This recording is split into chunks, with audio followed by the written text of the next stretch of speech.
নমস্কার বন্ধুরা, আমি রুম্পার হেসেলে তোমাদের সকলকে জানাই স্বাগত। আমি প্রতিদিনের মতন আজও আবার একটি রেসিপি নিয়ে তোমাদের সামনে চলে এসেছি। আমি আজকে তোমাদের যে রেসিপিটা করে দেখাবো সেটা হচ্ছে কচুর শাকের একটা রেসিপি।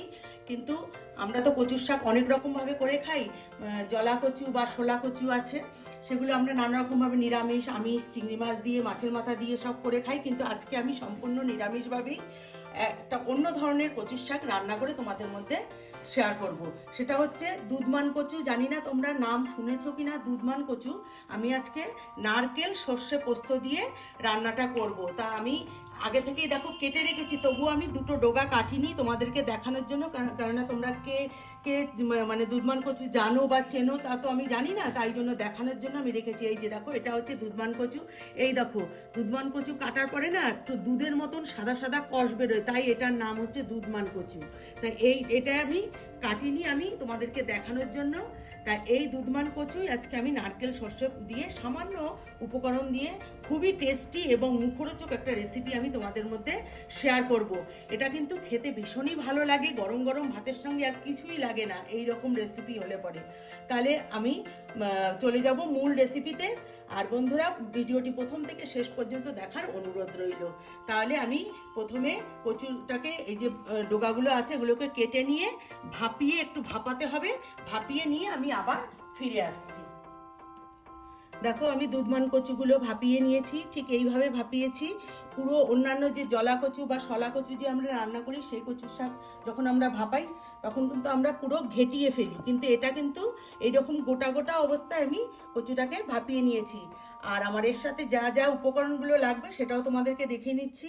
এই যে দেখো, এখানে নারকেল, সর্ষে, পোস্ত আর কাঁচা লঙ্কা একসাথে করে আমি পিষে নিয়েছি।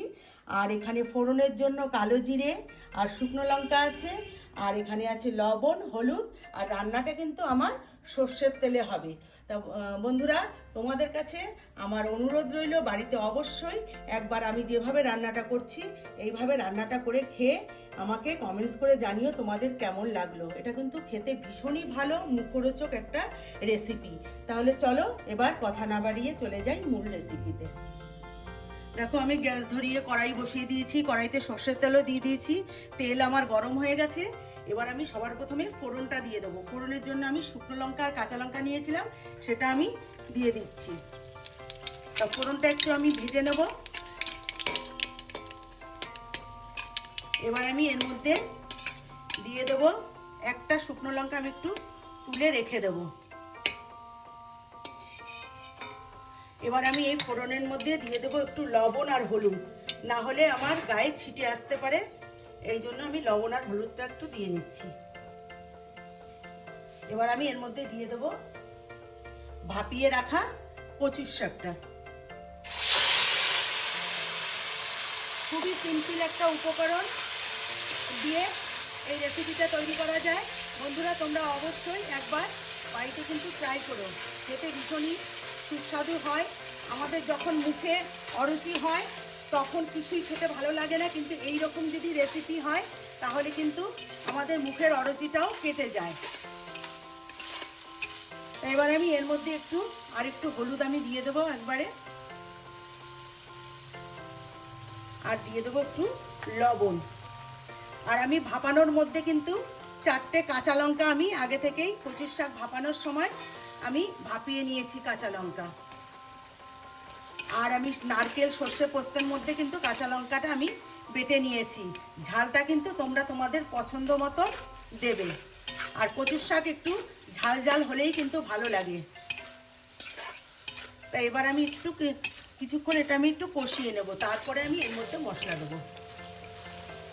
দেখো, কচুটা আমি কিছুক্ষণ কষিয়ে নিয়েছি। এবার আমি এর মধ্যে দিয়ে দেবো বেটে রাখা মশলা, নারকেল, সর্ষে, পোস্ত আর কাঁচা লঙ্কা একসাথে করে বাটা। এবার আমি মশলার সাথে কচুর শাকটা ভালো করে কষিয়ে কিছুক্ষণ রান্না করে নিয়ে আবার তোমাদেরকে দেখাচ্ছি। দেখো, নারকেল সর্ষে পোস্তর সঙ্গে কচুর শাকটা কিন্তু আমার কষানো হয়ে গেছে। আর সর্ষে পোস্ত বেশি কষানো লাগে না, তা আমার কষানো হয়ে গেছে। এবার আমি এর মধ্যে দিয়ে দেবো একটু চিনি। যে কোনো নিরামিষ রান্নায় একটু মিষ্টি দিলে সেটা কিন্তু খেতে খুবই ভালো লাগে আর স্বাদের ব্যালেন্সটাও ঠিক থাকে।